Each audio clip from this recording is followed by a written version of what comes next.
लग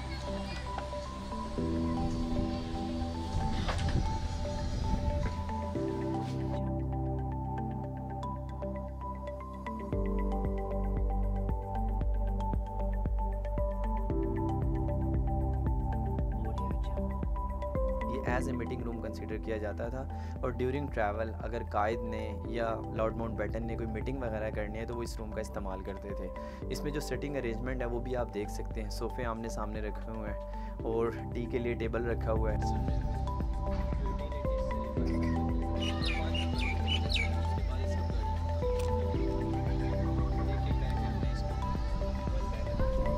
इस सब को प्रिजर्व किया है, इसके कलर के ऊपर काम हुआ है, स्पेशली इसकी लकड़ी को बचाने के लिए, फर्नीचर वगैरह के लिए, इसकी विंडोज़ वगैरह हर चीज़ रिपेयर कराई गई है।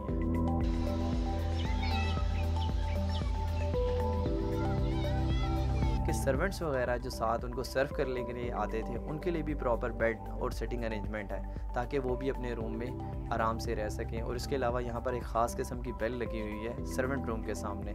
जब भी किसी ऑफिसर्स को या किसी भी रॉयल बंदे को किसी भी चीज़ की ज़रूरत होती थी तो उस बेल को प्रेस करके उस सर्वेंट को बुला लिया करता था। और लास्ट वन में किचन का अरेंजमेंट है, फूड आइटम वगैरह वहाँ पे सर्व की जाती थी, कप्स मग्स वगैरह रखे जाते थे।